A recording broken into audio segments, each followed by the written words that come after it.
it starts like that because the large language model is built completely on language. If you don't recognize that many words that are said throughout history to not be related are really related in some way, you begin to live a lie right after that. And to be honest, remember, my whole awakening started with seeing that in the language. I always mention that. It was an awakening because I was seeing like, the language has got some weird stuff going on with it. The words that we think really mean one thing actually mean another. Then when I really started doing the etymology and seeing the words that were connected even across cultures, I realized that I was not only onto like a cipher that could interpret any system of spirituality within and across cultures and names and words and gods. You see what I mean? And that produced a series of enlightenment moments and still does. Okay. So there's a big thing with the language that is a big part of this. And with a model, though, because it refuses to accept that Jin and Jan and refuses to be able to itself crack the mysteries. And I see myself kind of freezing up for a moment there. Hopefully y'all can still hear me. So let's just look at this and this. So I type in two words here, and one word is yin, Y-I-N, which is the opposite to the yang, and jin. In this case, just the English one, J-I-N-N, because I was just toying for a minute. I was like, no, it couldn't be. It couldn't be. Of course, someone has done the work. We've been on a planet that has been around for thousands of years, son. There's nothing that hasn't been discovered already. You would know. Why has no one pointed out that there is absolutely a correlation between Jin and Yin as far as an ancient force already described in most ancient Oriental cultures, right? Like this yin and yang precedes everything from this new good and bad system, right? Because the ancients, they didn't see it as like good and bad. They're like, no, you're talking about imbalance. No, I'm talking about the opposite of the good. No, the opposite of the good, there is no, all right, just forget it. We got to stop. It's more like breathing in and breathing out. You see what I mean? You would be trying to like explain something to someone that has developed a concept that their own consciousness is not allowing them to unlock because they don't have like that floating point. They don't have that sushumna, if you may, that translation point of the energy. So check it out. Meaning, and that's decoded in the language is what I'm saying, is that the point is because we're communicating in a program, the links through the program are the words themselves. If you keep a person locked out of the program, the words are seen as not related inside of the box, inside of the consciousness, inside their language system, right? We talked about that here, right? So in this system here, there's a disorientation and then there's a disassociation between the key fundamental core words. What is it called? Mem themes. Okay. And then that way they can look at medicines, plants, animals even that have been named properly.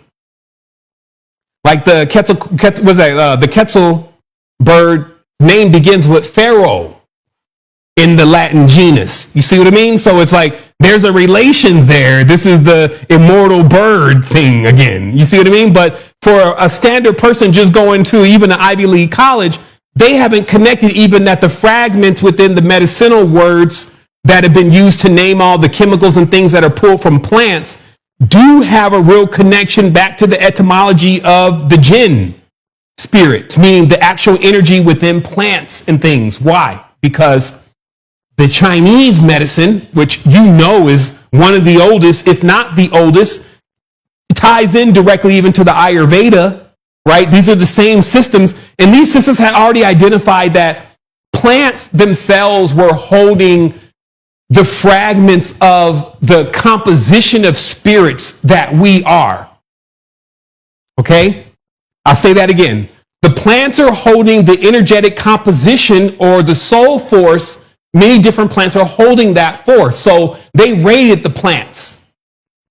And they have like the Po, for instance. They have different energies. Like, hey, this energy is responsible for when a person is like constantly active. This is the energy that corresponds to when a person is really, really they contemplate a lot. You see what I mean? But if they break it down, it's only like 5 of them, though. We'll get into that. Not this TriVisor. We'll get into it. But it's basically like the mind of the plant, the spirit of the plant.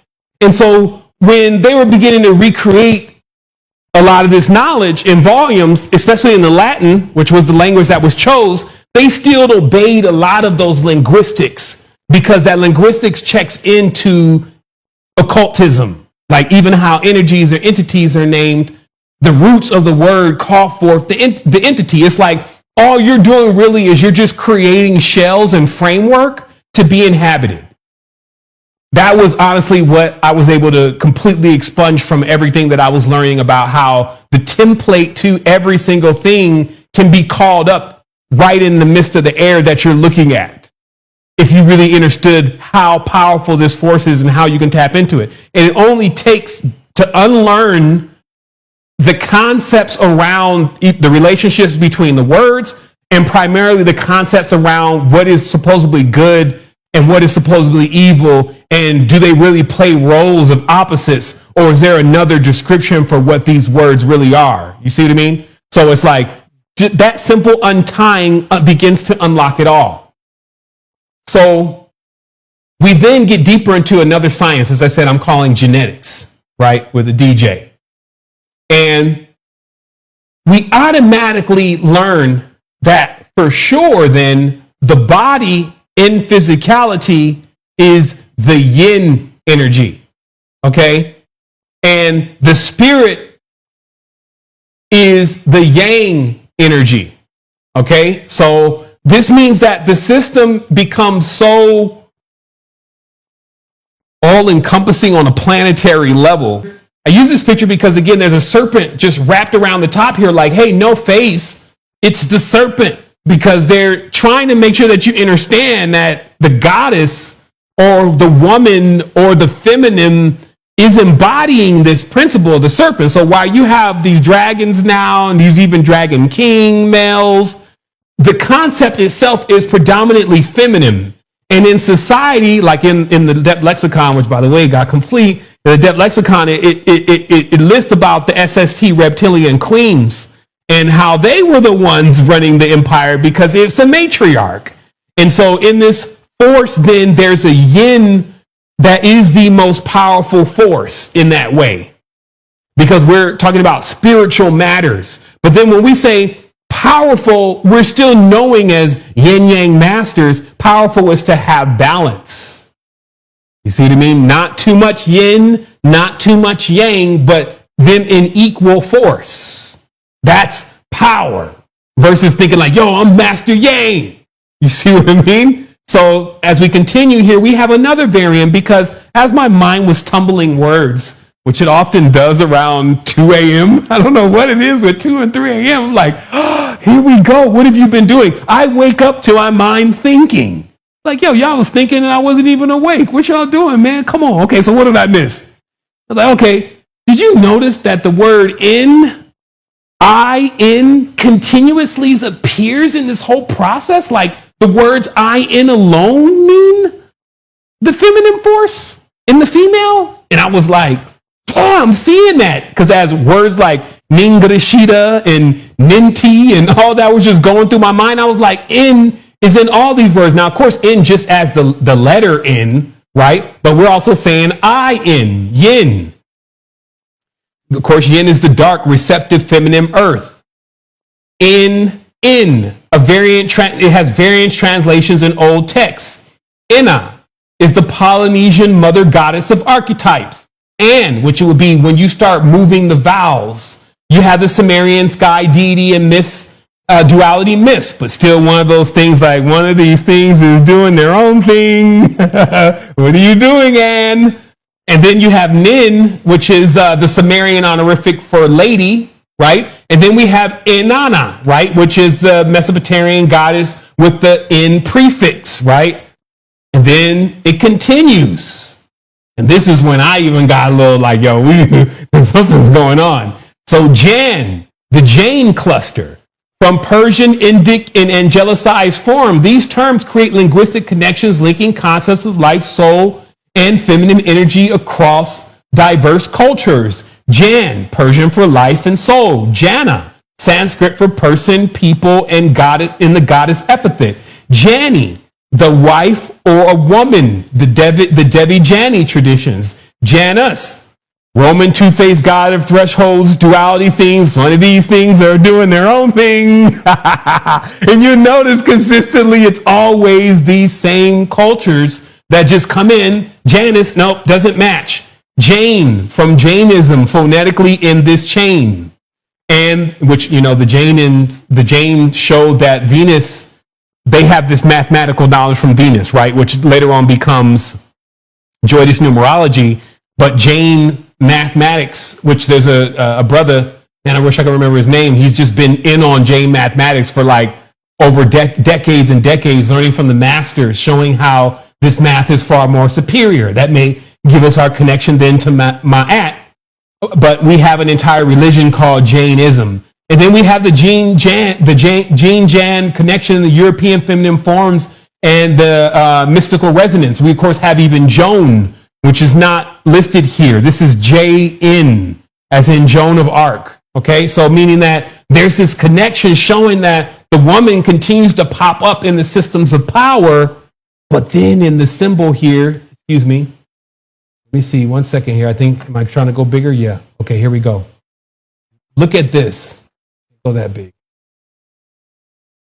When I went and searched just my repository of images just for Naga or something, I think serpent, I think it was just serpent, something broad, I came across this listed as in the Naga, right? And then I was like, okay, that's good enough, because I was like already pressed for time and I had already done all this research. It was like 10 minutes before the course, and I realized that the pictures that were in there weren't the ones that I wanted to use. So I'm over here finding these pictures. Then I got this one, and it was like one of the last ones. And the first thing that I noticed is one, and I wish I can let me try to blow this up just a little bit more. I just can't slide. Actually, here's one.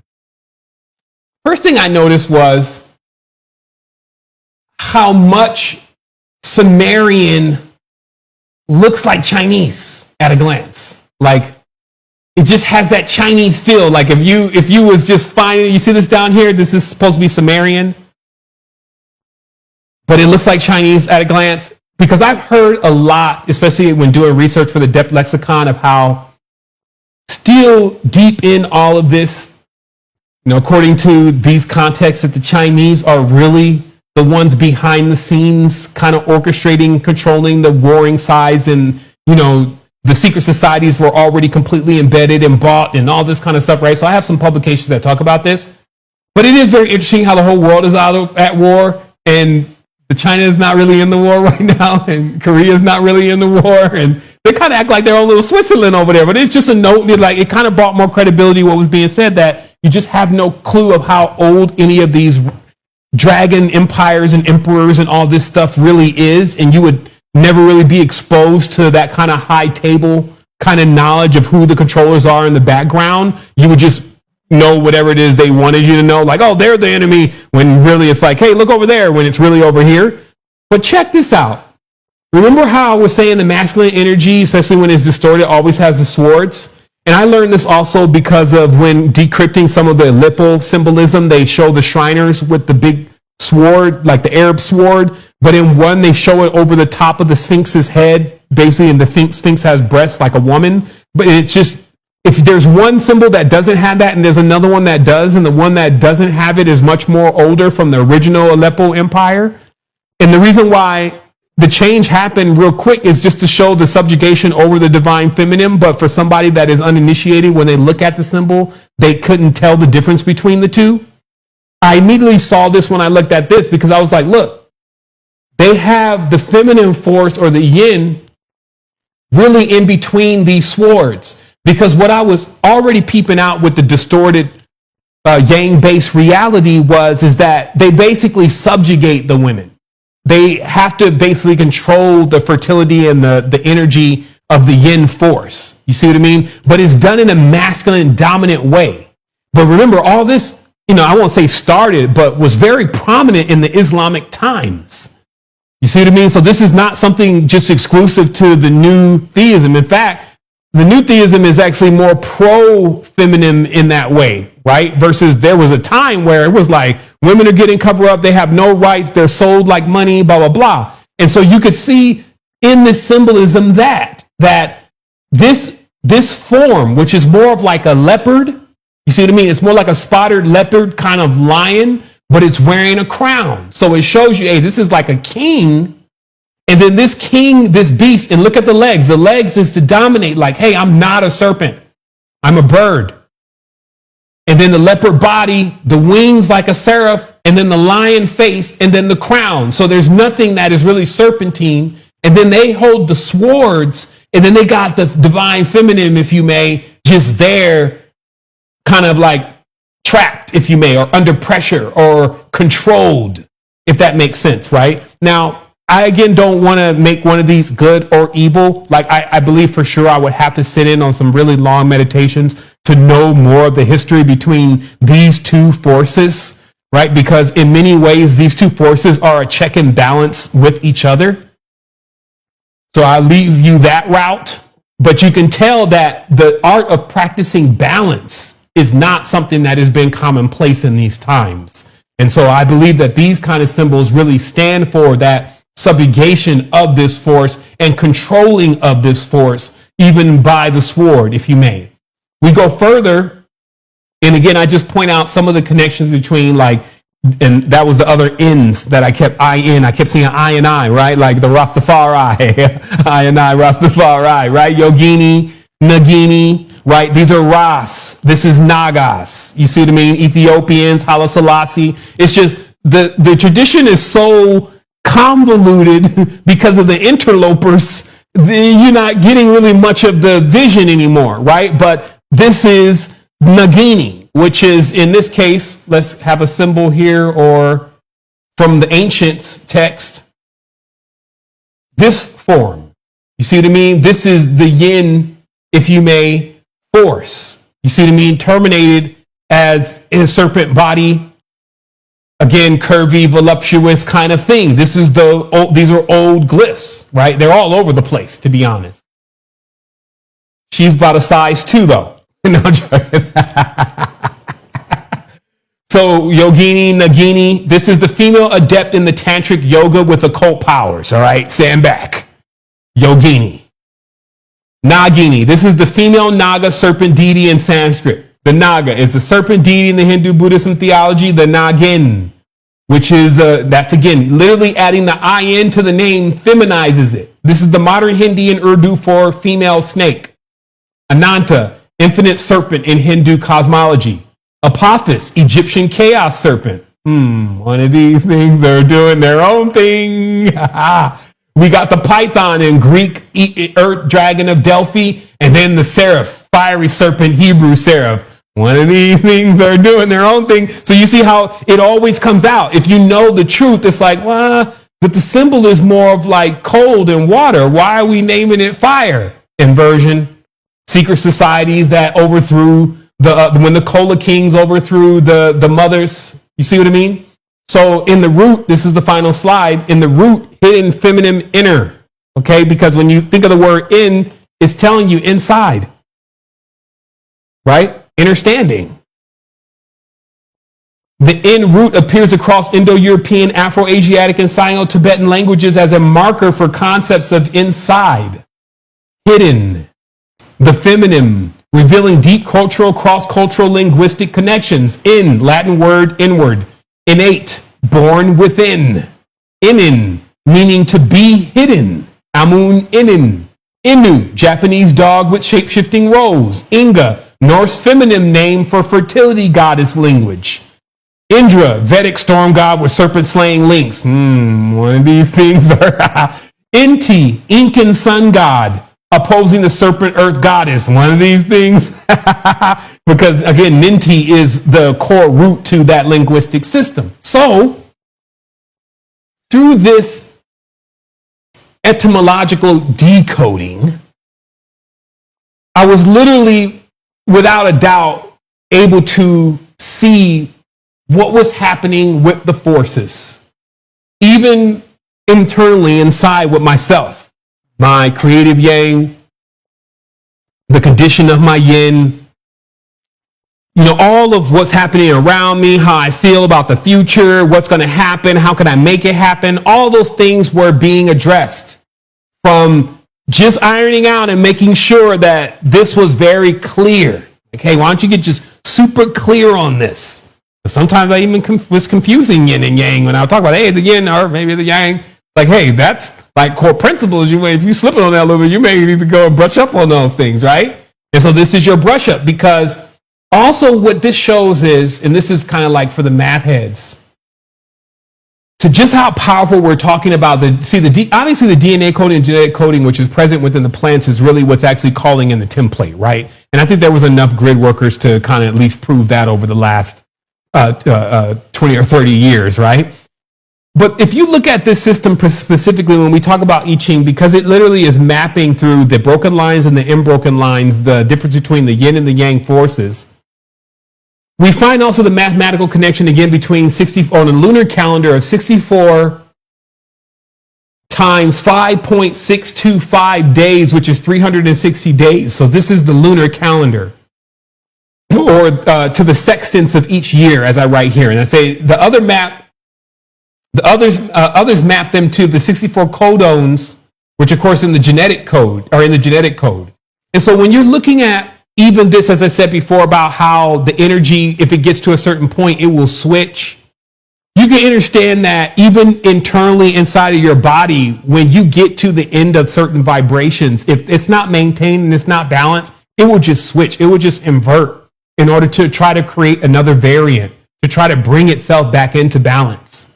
And this is also, if we look at the reality in itself, it's a self-correcting system. So it will continue to push toward bringing itself back into balance by maneuvering all of the components at its disposal, which are all of them. Okay? And so, again, in a reality, or a matrix, if you may, that begins to teach so much of negative, distorted yang energy and hides yin energy altogether, it would be no wonder why many have such a tough time manifesting in that kind of field. You see what I mean? Without being aware of something like this. And then now that you're aware of this, you can also not only restore, but also make sure that these energies and forces are actually balanced within your life, because it is very easy to identify what is actually bringing these forces into your life respectively. I also wanted to mention that the soul is sovereign. And this is my conclusion here. What it seems is that when you bring these forces together, you reach sovereignty.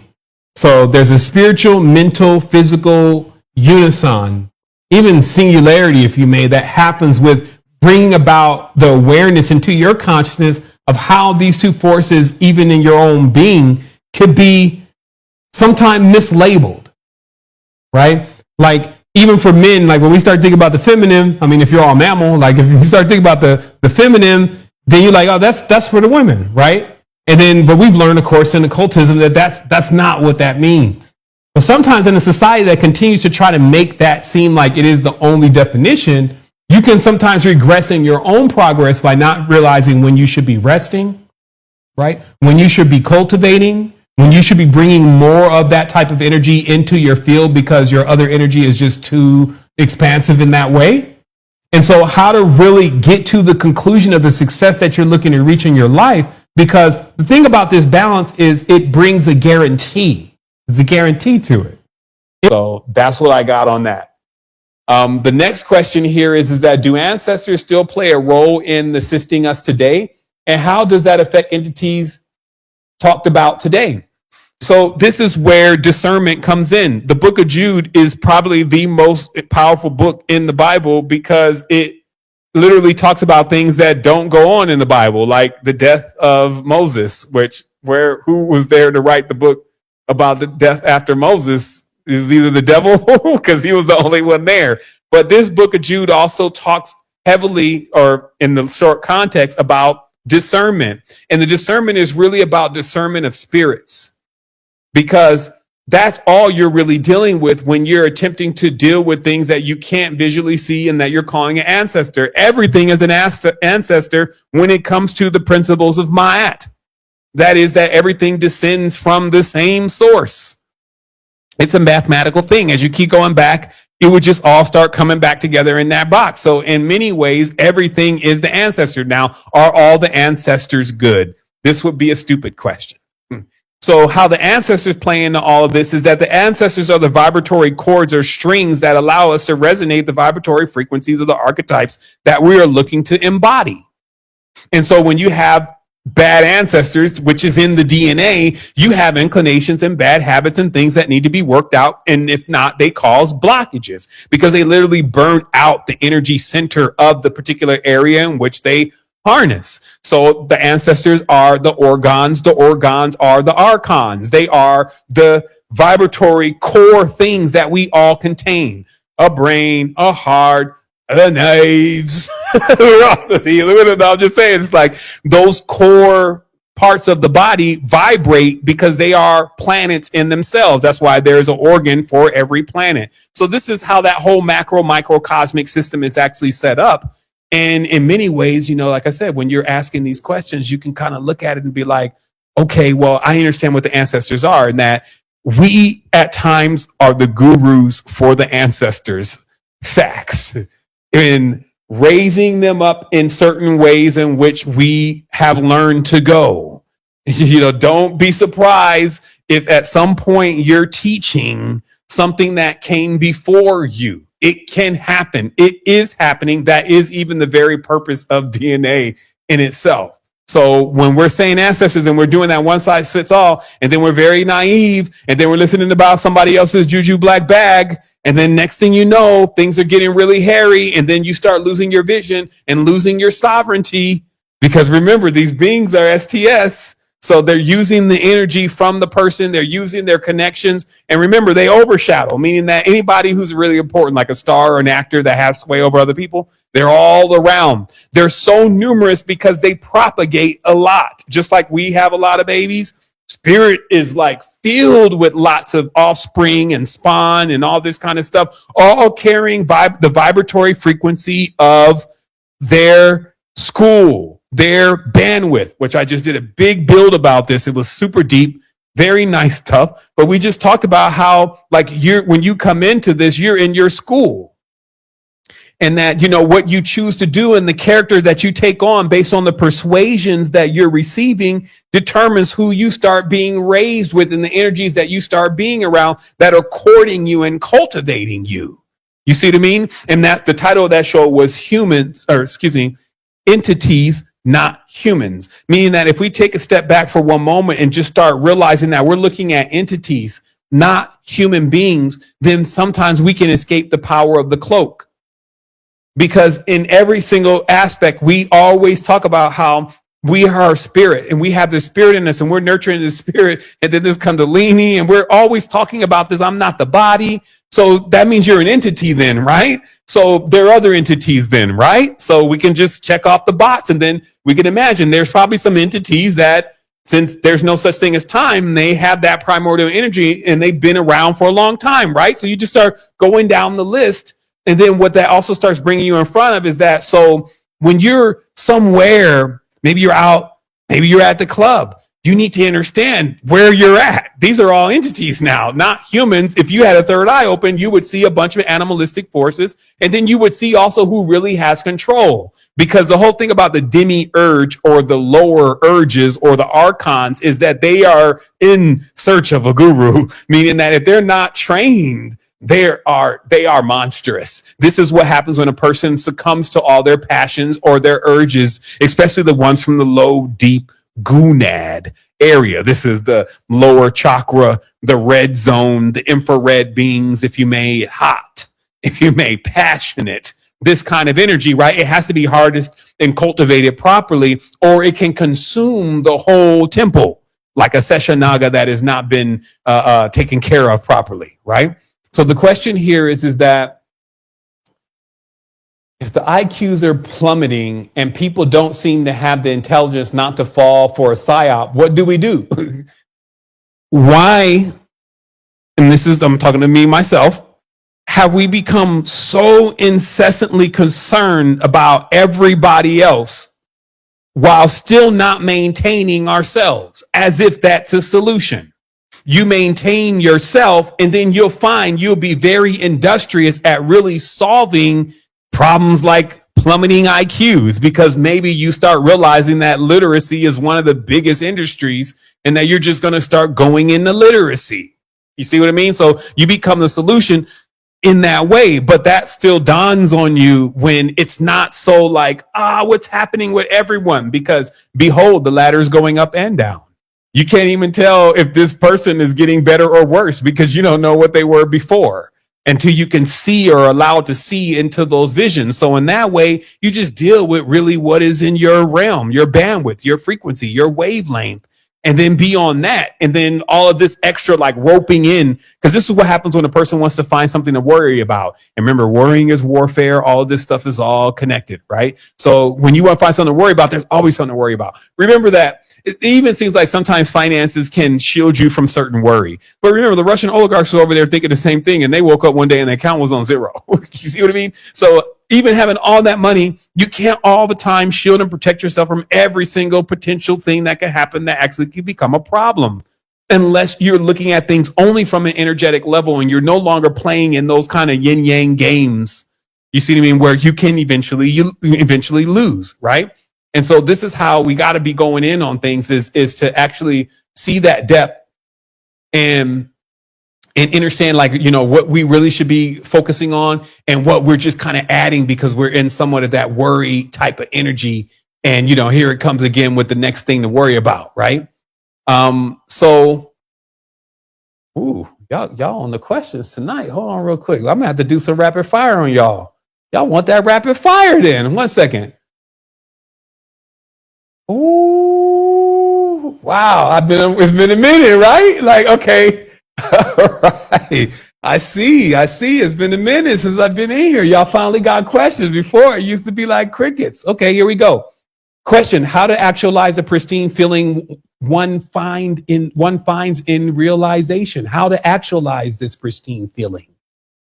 Wow, like it's almost like this is like a chicken before the egg kind of question. It's like, let's get to the feeling first. Like I breathe into that. Like, man, like it's all in your consciousness, being in love with yourself, like actually sitting into what you already have, gratitude. All those things are ways to start actualizing and cultivating that energy until it's time for it to fire off into what it's supposed to be. Here's a question. Peace and love, Sevan. You always repeating my own thoughts back to me. I love it. Beautiful affirmation. That's how I do and get to speak to you direct. How do I get to speak to you directly? Okay. Divine knowledge. Yo, hit us up in the tribe. It's obvious that, you know, I can't be everywhere all the time, especially if I'm building mega projects and just be there like chatting away like, oh, chatty patty. I got to really be in action, but I've made myself available to the tribe every other week and at least. And then we also have tribe gatherings on Wednesday, which is also on point because it's more of a dialogue and you get a chance to draw from the wisdom of the tribe. So it's really about just making that commitment, like really jump in, like we are waiting on you. The question here is, do beings only come into our realms of our awareness if we have been on their low or high vibe, or is it more widespread? Remember, everything is already inside of you. So, you know, the news flash. So really what you're doing is you're activating something, right? Like let's imagine the DNA is just full of switches and each switch is a radio station. And when you switch on a certain vibration long enough, especially in a vibratory bandwidth or wavelength, this can also be done even with a mantra, then you will find yourself all of a sudden interfacing with that force. Okay. So it's not really somewhere, it's already inside of you. And that's how it's like the teleportation thing is real, because it can literally be called up at any moment. And that makes that your mind is a key component, like how you think and how you feel is a key component to oscillating into those energies and actually being aware of them. The next question is how does this attain to attaining more economics? Okay. Maybe that's something that you need to figure out. Like me personally, I threw myself at trying to figure out the economic, spiritual, or financial, spiritual, psychological, and all these different really complicated things for humanity. And then what I realized is that even when you do that, sometimes you don't check off the box with certain people. In many ways, what I always say is that there are certain vibrations, like when when the cryptocurrency came out. That was a big opportunity. People were still kind of deer in the headlights when that happened. It looked too advanced.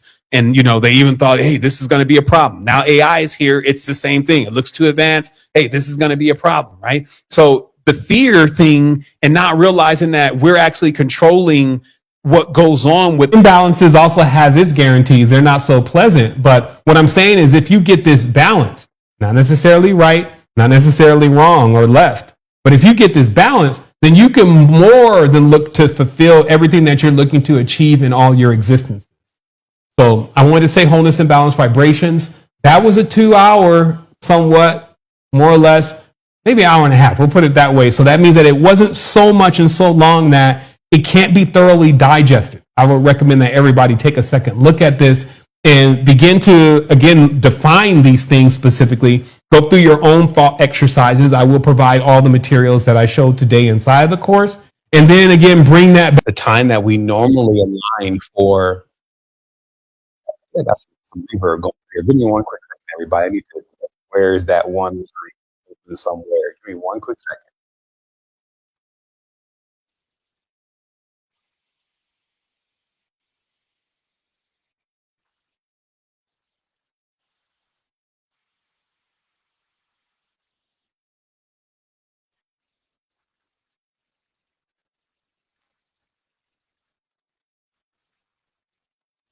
All right, one second, family. I need to find where this YouTube. Oh, there he is. Oh, I found you. There you go. You all over here causing trouble. All right, so we good. So now we should not have any kind of reverb happening. We got everything in line. So you know what? Today I'm going in. The live show, you know what? I noticed that the live show always wants to get me every time. So you know what? Let's just always enjoy when the live show has something crazy going on. And also, like the other day, I had a typo on something. So somebody was like, yo, there's a typo there. And I was like, that's how you know it's not AI. Let's start celebrating these moments. It's like, it's me when it's you. It's supposed to be saying your, Y-O-U-R, but it says you, Y-O-U, which totally destroys any sentence. You know what I mean? If you've ever had one of those. So typo is now the new proof of life. And so when I come in here, and this has been years, y'all know it, it's always still the criteria of coming in at 1,000. I need to see that from me. Like I need to see the gyroscope constantly spinning and staying balanced and on that tip and on that point. And I realize that that's only really a thought. That's just something that you get to choose to do. Like my teacher used to say, is like, Sevan, I'm not telling you to do any of this. I'm telling you that you get to do this. And when you realize the difference in the two, then you'll understand where I'm at. And I totally get it. Like to be empowered to make moves and to do massive things in your own life, in your own existence, with your own being, what you still have is the ultimate control of the universe, not them, the verse, we, the verse. No, it's the universe, right? Because you have the opportunity to control what's going on inside of yourself.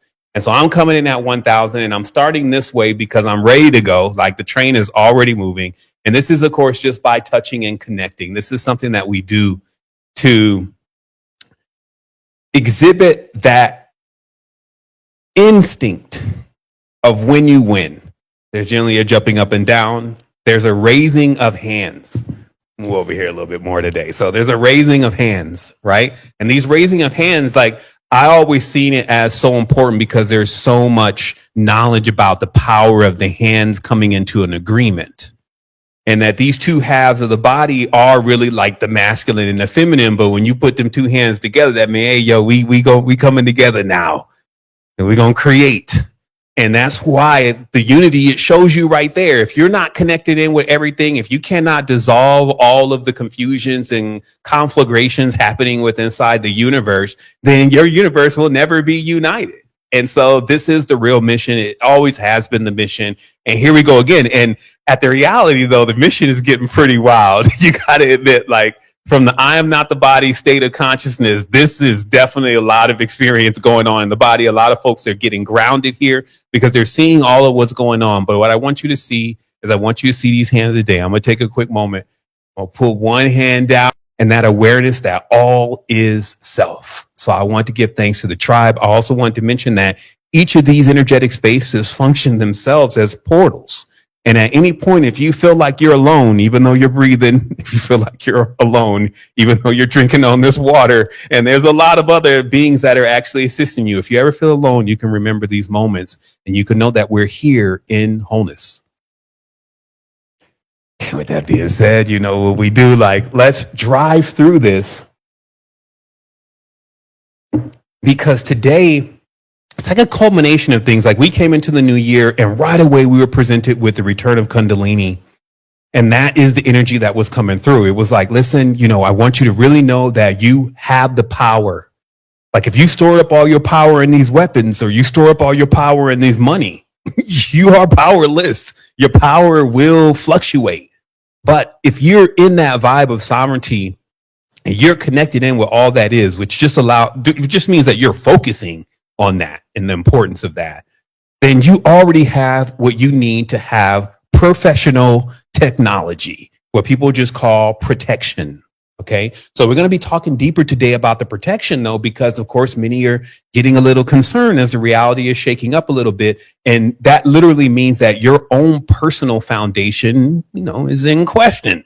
Right. And this could happen. It happens for all of us. Like, there's different levels of foundation that we need to shore up from time to time. But what are you shoring it up with? Like, what are you building your foundation with? And I trust that today, by the end of this conversation, you'll be able to answer that question clearly, and it will actually include more of you than anything else, meaning that you're actually building your foundation with what you can create.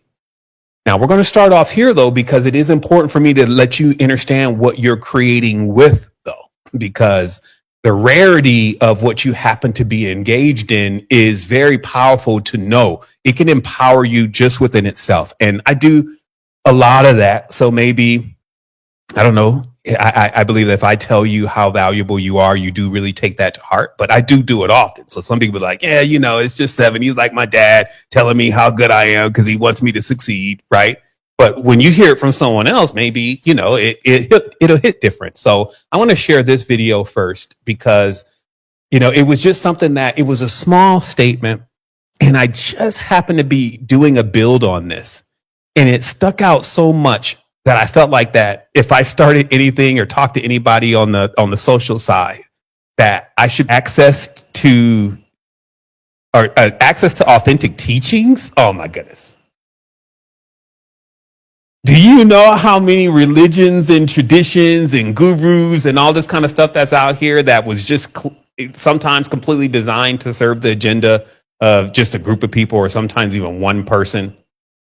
Just not the conditions there for the awakening to happen.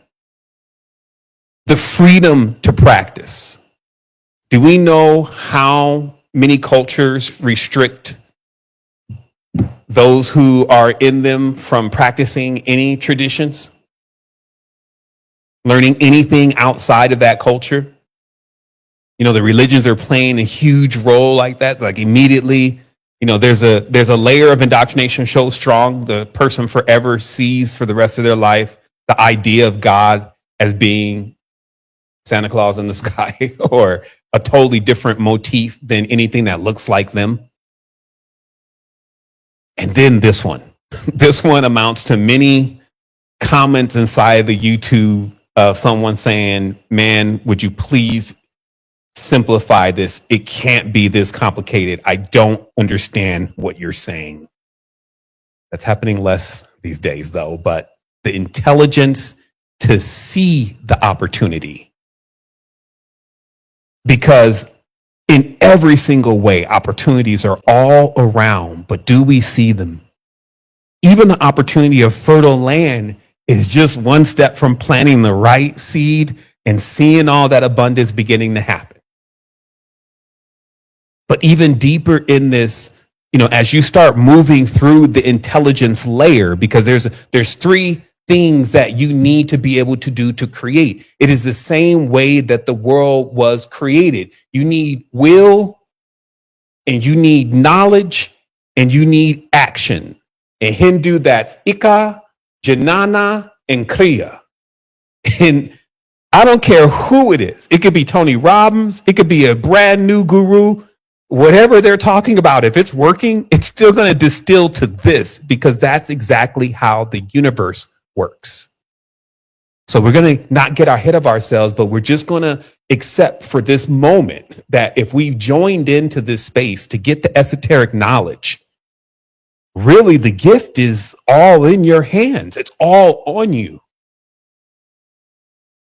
And the things that I'm going to talk about today really should become how you fill your time. If you're being interrupted, it's one thing to look at what's going on in the reality. It's another thing to believe it. You see what I mean? So like as a watcher, we could just be observers watching things go on. But if we've been funding on our sovereignty in a very strong way, we're also kind of aloft it, meaning that we're kind of watching it go on now, because sovereignty puts you on a different layer. It prepares you for things. That's why we called it sovereignty mentorship. It's now adept training, because everybody that went through sovereignty mentorship and reached that sovereignty also reached adepthood. And the adept training is where the world now, that's what they need, because the sovereignty is something that's going to take time to build. So we did that 12, 13, 14, 15 years ago. So I have many beings on this line right now sitting in sovereign positions, watching the matrix in an aloft position and still doing what they can to stabilize others' foundations that did not heed that warning, or maybe they just came in, or whatever the scenario may be, in a time where now it's clearly showing you this is the time of the Illuminati. This is the time of the illuminated. What does that mean? You just are able to see what's going on. See, they made it like you were throwing lightning from your hands is what it meant to be illuminated. But the reality is illumination in relation to occultism is just that you know the truth of certain things. Like one, they're all in the same club, Republican, Democrat, whatever it is, they're all in the same club. They all go to the same lodges at certain times of the year. So if you didn't get Shakespeare's The Whole World is a Stage to realize that there are many people, many of them that are moving in the background, orchestrating what the masses see, just like what Hollywood is doing, just like what any station, just like what the news would do, just like what any regime would do, is get the people and get them distracted and then start extracting from them all their values and all of their resources. Okay. I want to let everybody know also, I'm on a heavy anti-inflammatory agenda, and that has me doing things like cold plunges every day, or actually 3 times a day. So I even did a cold plunge before I got in here today. But I actually feel the train starting to warm up, because I came in here and I know some of y'all are cold in different cold places right now. And so I trust that this message will warm you up, because it's actually about Kundalini, right?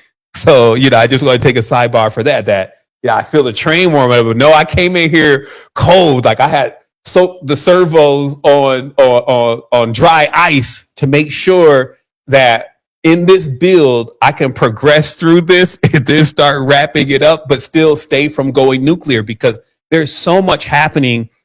My passion, my will is still here. It's still into it, but it's not the way how most people move. I will admit that. Meaning I can watch anything. I can read anything, but I will not digest that or even allow it into my system the same way that others will, because of what I learned through experience. I will say, man, I'm constantly humbled every day in my creation process. I just came through this entire process. We're building something beautiful. We're going to be teaching kids about the jobs of the future. We're going to be giving them all of what they need for incentivization to learn. But in this process of building, I went through what I thought was my final layer. Then I brought one of my colleagues in to go through a debug process, and was prompted into now another layer of repair. Without being long-winded about this, I went through 4 layers as I was going through different people that were involved and engaged in this. 4 layers of reiterating something that I already thought in the first layer that I was done. Because one was, there was experience there. I was building it. I was in it. But I had not actually enlisted the proper perspectives to let me understand the other things about it and how it needs to work and when I can say that I'm actually done. So I took from that one, there is no substitute for experience. You got to run this thing. You got to do it yourself. You got to do the work. There's no amount of reading, no amount of YouTube videos, no amount of none of this that will ever be the same as the experience and what you will encounter there. So get on your journey. But even from there, I was like, man, I'm about to light this thing up into a whole nother level, because I'm going to show how getting into other worlds is as simple as you opening an eye. Okay, this is why a lot of this about the eye is going to be very symbolic, and I'm going to show a lot of this today. But the eye and getting into other worlds, that's what the context of this is really about. Because like where in the other fabric of reality, because reality is a blueprint within itself. So if it's anything about truth, it won't be hidden if you look deep into realities, even if you want to find it. Meaning you can confirm truth by simply looking into the actual reality. And if you don't see it in the actual reality and its correspondences, it's probably not the truth. So when I say, hey, to get into another reality, the only thing you need to do is open an eye. That also runs directly to when you're dreaming. Okay, first of all, do you think that you're using your two eyes to see your dream? That's to answer your question about what eye are we talking about? What eye is he talking about? I'm not talking about these eyes. See what I mean? These are as below resonators of the eye that I'm talking about. And you can use everything about these eyes and some of the other animals' eyes and their geometry and all that kind of stuff to discover more about these realms, dimensions, and realities that I'm talking about. But strictly, what I'm saying is that you don't use your physical eyes to see what you're seeing in your dream, but yet you see it, right? So what eye are you using to see that? That's the eye that I'm talking about. Now that eye, which also opens and shuts and can be focused, is also determining what you really see. This is why when you wake up in the morning and you open these eyes, that eye closes and this one becomes the eye that you're living in. This one becomes the eye that you're focusing with. And this is also why when you go into certain states, whether it's through breathing or whether it's through certain substances, all of a sudden you're capable of seeing in the same reality that you're in, things looking a lot different than what they appear like in this reality. You're able to see deeper. You're focusing more on things using all of your eyes. Okay, and you're making your eye become whole and singular. So let me show a little bit more about what this eye really is according to the ancients. I'm going to show here, by the way, we're all the way upgraded. So even if you don't want to listen to me, you can go into the Depth Lexicon yourself. We've also opened up the free trial for those that want to see what's inside. But very simply here in the occult, we're aware of certain things. Like, for instance, the word weak comes from the word wick, which is the same word for Wicca, or a ritual or magic spell of weakening, okay? Taking away strength. And in this, there are 7 days in the week because those are 7 deities, if you may. And that's what the symbolic of these 7 eyes or the 7 candlesticks. So even if I just type in eye here in the lexicon, you will see how many occult relations there are just to the eye. And I'm only going to highlight right now one. And this is also here. And this awareness that, do you see how every eye, like we just looked at one, but you see this, there's 7 eyes here. Then there's 7 on the candles. But then in the ancient times, there's 7 nagas. Okay. This is the issue that we're having in occultism right now, is that we have a hijack happening, a new culture that takes some of the old stuff that resonates with the framework of power and then repurposes it. So now the deities, which is the days of the week, now have, for the most part, Greek names. See what I mean? So now you got Tuesday, you got Thor. And these 7 days are the 7-day ritual of power. And notice that this is something that is worldwide because it starts getting into time. It starts getting into numbers. So everybody needs to practice this ritual because like, hey, it's 24 hours a day, 7 days a week, right? You could tell me the numbers around time, but time is the ritual. Time is the last being to confront in all of this, by the way. Because when you confront time, after that, you are really immortal. You're immortal anyway, but the Lord of this reality, if you may, is where should I start? Which is a crazy question a lot of times.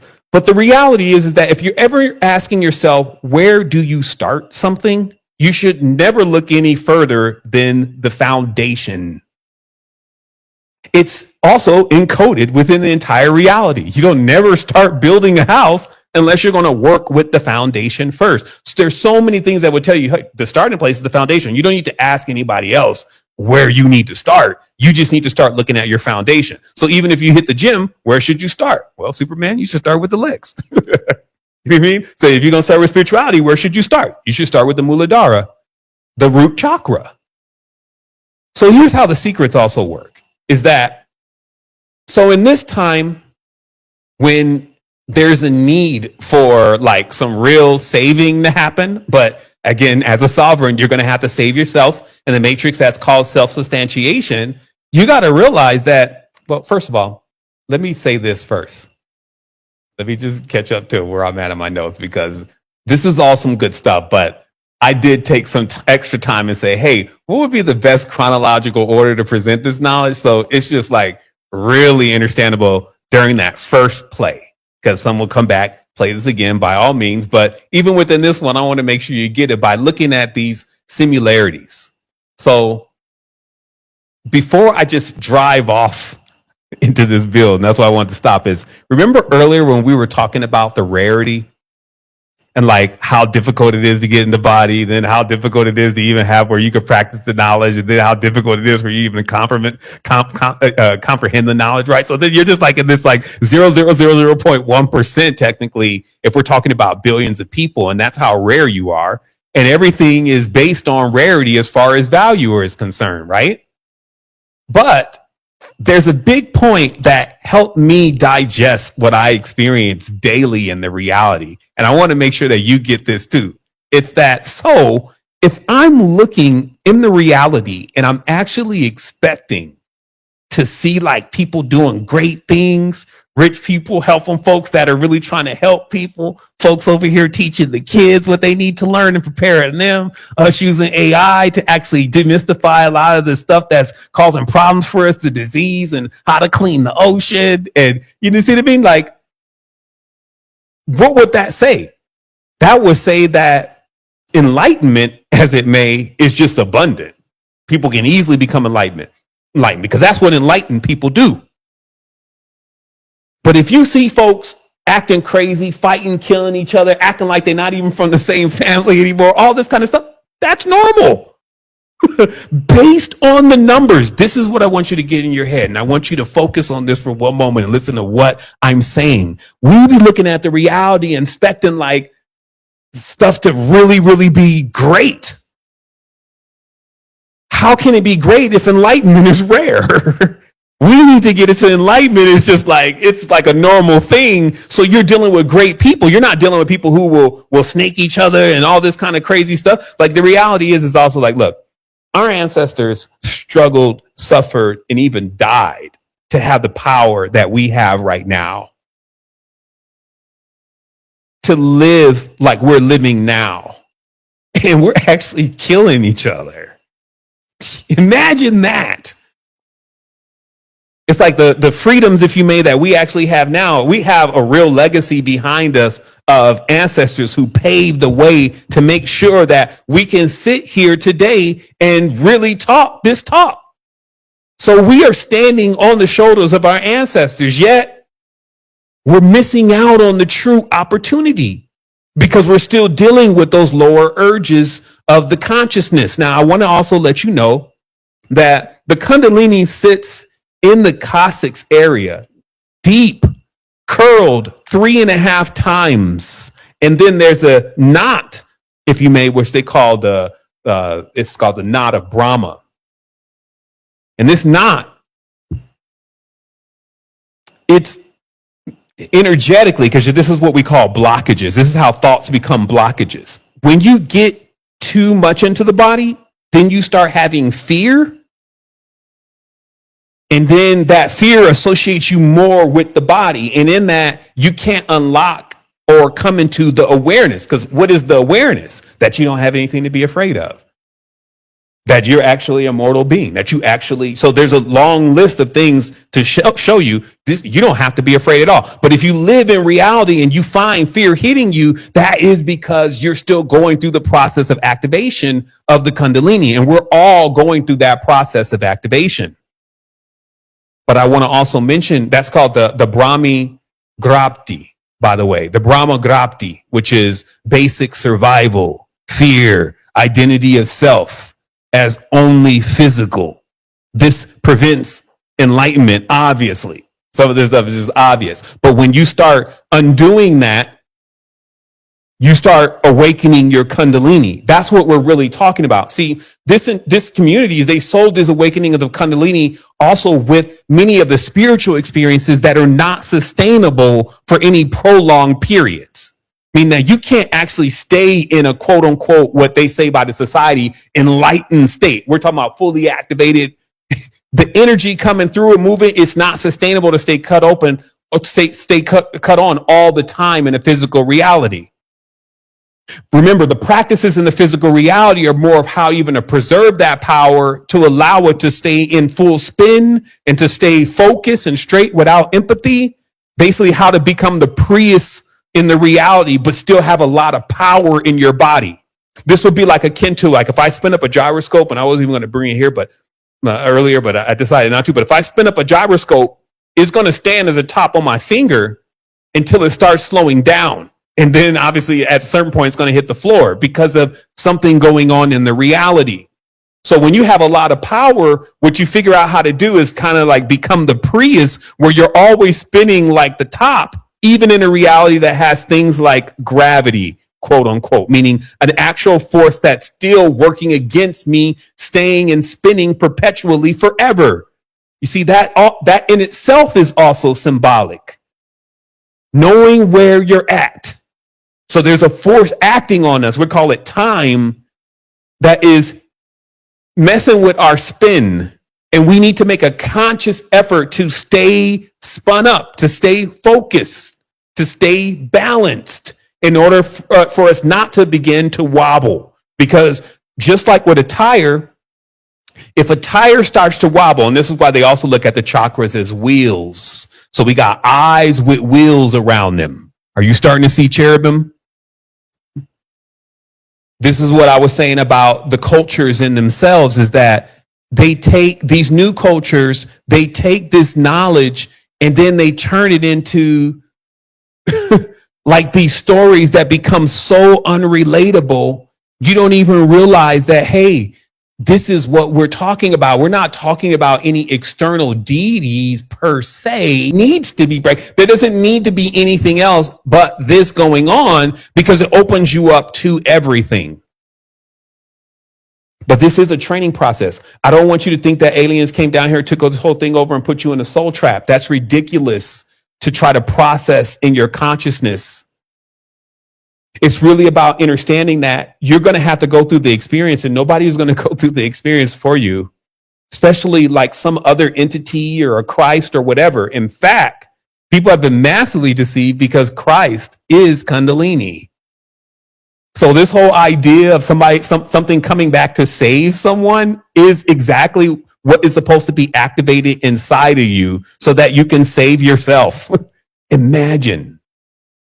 Many of us know this already. We know this as facts now. We got all the knowledge. We know the Krishna and the Christ and the Kundalini and all that, but there is still a big, massive mass, billions. And this billions can become somewhat of a distraction because of this. Let me show you why. It's a power that was discovered a long time ago, and it's used on people all the time.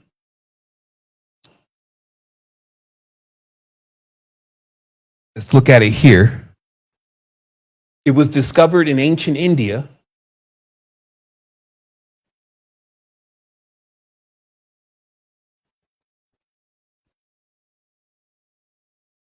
So this book, The Serpent Power, excellent read, by the way. Let me turn on my screen. Person's mind. You can get on the same wavelength or the frequency of their mind and just send nothing but static and disruption down that line, so they can't even focus. It can even get to the state. It can even get to a level where you start even preferring more of whatever they want you to prefer. Do you think if this was discovered in the 1800s that somehow they just passed over something so powerful? If all these folks do all the time is figure out how they're going to build a weapon out of something? Do we ever think that they may have weaponized this kind of thing by simply discovering that when we're sending thoughts, they're actually sitting on specific wavelengths, and that sending transmissions down those wavelengths will cloud our minds? Right? That's just like one-on-one to what we be going through here on earth, is what I'm explaining to you, is that these powers that were seen in the spiritual world, there was an effort to try to digitize those powers and figure out how, even analog, make those powers actually a part of this reality. And so this is at times